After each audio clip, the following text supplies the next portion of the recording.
Assalamualaikum warahmatullahi wabarakatuh. Kami dari kelompok 3 akan menjelaskan tentang alilopati dan pemanfaatannya.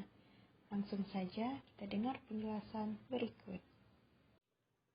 Senyawa alilopati. Senyawa alilopati yang pertama ditemukan pada tahun 1928 oleh Davis pada larutan licin serasa kering black walnut atau kenari hitam.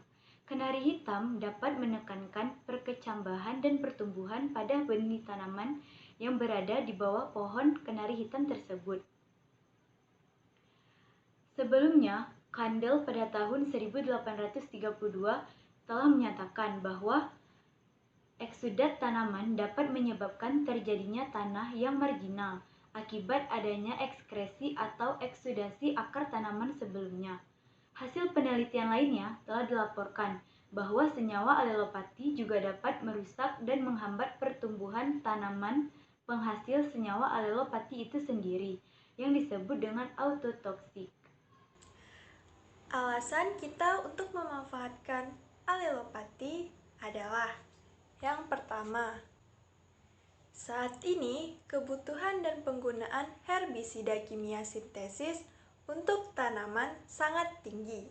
Yang kedua, dalam rangka mendukung gerakan pertanian organik di Indonesia, diperlukan pestisida organik, khususnya herbisida organik yang efektif untuk menekan pertumbuhan gulma, terutama pada tanaman perkebunan. Dan yang ketiga, selain pengaruh negatif bagi pertumbuhan tanaman lain dan dirinya sendiri, senyawa alilopati ternyata mempunyai potensi yang sangat baik untuk bahan baku herbisida organik. Sebagai contoh, eksudat rizom alang-alang sangat efektif untuk menghambat pertumbuhan gulma daun lebar. Oke, yang selanjutnya itu ada manfaat dari alilopati. Manfaat dari alilopati yang pertama yaitu dapat meningkatkan produksi tanaman pertanian dengan mengetahui jenis gulma yang mengandung alilopati dan mengetahui mekanisme kerjanya dalam mempengaruhi tumbuhan lain. Nah, artinya di sini adalah ketika kita tahu bagaimana jenis gulmanya apa, kemudian bagaimana cara kerjanya untuk mempengaruhi tumbuhan lain, maka ketika kita gunakan dengan tepat sasaran dapat bekerja dengan semaksimal mungkin. Kemudian yang kedua ada Brassica Lupus L yang mengandung alilopati dapat menekan nematoda yang berada dalam tanah. Dan kemudian yang ketiga, manfaat dari alilopati adalah ekstrak umbi alang-alang pada takaran 200 gram dalam 250 ml air dapat menekan pertumbuhan gulma sebesar 14,19%. Itu saja. Selanjutnya, senyawa alilopati yang bersifat racun dapat terjadi di tanah melalui beberapa cara. Yang pertama, eksudasi atau ekresi dari akar. Kemudian, volatilasi dari daun yang berupa gas melalui stomata. Selanjutnya, larutan atau leaching dari daun segar melalui air hujan atau embun.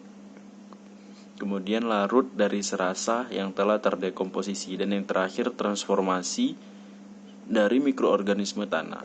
Pada umumnya, konsentrasi organisme tanah senyawa alilopati yang berasal dari leaching daun segar jauh lebih rendah dibandingkan yang berasal dari serasa yang telah terdekomposisi. Di samping ini adalah gambar proses pelepasan senyawa alilopati dari tanaman ke tanah. Selanjutnya yaitu senyawa alilopati. Senyawa alilopati terbagi menjadi 5 bagian. Yang pertama yaitu asam fenolat, yang kedua yaitu kumarat, yang ketiga yaitu terpenoid, dan yang keempat yaitu flavonoid, dan yang terakhir yaitu skopulaten atau penghambat fotosintesis. Sebagian besar senyawa alilopati yang dihasilkan melalui ekskudat akar itu adalah terdiri dari asam fenolat.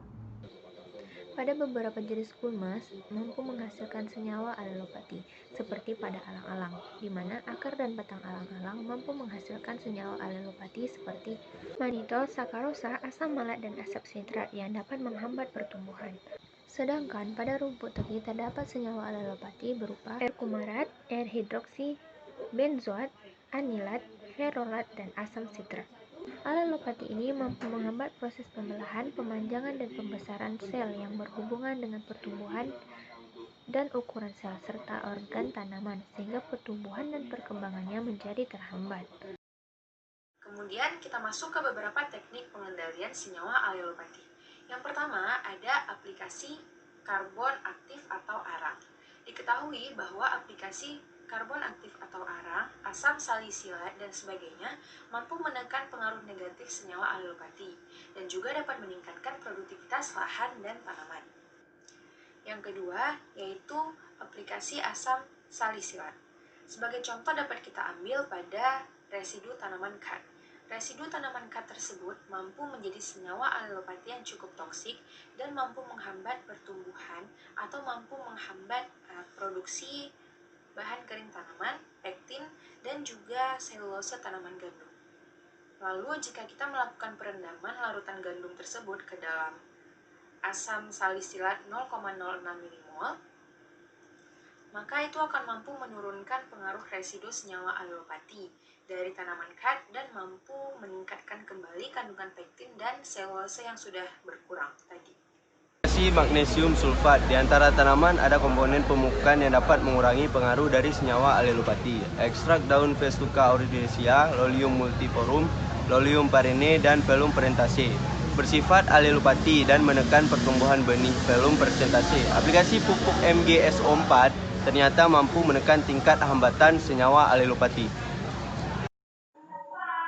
Salah satu upaya pengendalian gulma selanjutnya adalah dengan cara pergiliran tanaman atau rotasi tanaman. Rotasi tanaman dimaksudkan agar pengendalian gulma dapat diatur agar tidak meresahkan. Contoh tanaman yang bisa digilir adalah tanaman padi dengan tanaman kacang dan tanaman tebu. Pergiliran tanaman juga dimaksudkan agar memutus siklus hidup dari OPT dan gulma yang dapat menyerap nutrisi yang diperlukan oleh tanaman untuk bisa tumbuh. Dan seperti yang kita tahu, setiap tanaman memiliki gulma tersendiri. Maka oleh itu pergiliran tanaman sangat diperlukan untuk memutus siklus tersebut. Teknik pengendalian senyawa alelopati selanjutnya yaitu penggunaan mikroba tanah. Terdapat interaksi yang cukup kuat antara keberadaan mikroba tanah dengan efektivitas senyawa alelopati yang dihasilkan oleh tanaman. Telah dilaporkan bahwa senyawa alelopati yang dihasilkan oleh tanaman Alliaria petolata L bersifat racun bagi endo dan ektomikoriza. Pengaruh senyawa alelopati dalam proses penghambatan pertumbuhan tanaman lain terlihat lebih kuat pada tanah yang telah disterilkan dibandingkan dengan tanah yang mengandung mikroba tanah. Kelompok mikroba tanah yang mampu menghasilkan enzim yang dapat mengurangi tingkat toksitas senyawa alelopati. Namun demikian, belum dilaporkan jenis dan enzim mikroba yang dapat menekan tingkat toksitas alelopati. Terima kasih. Assalamualaikum warahmatullahi wabarakatuh.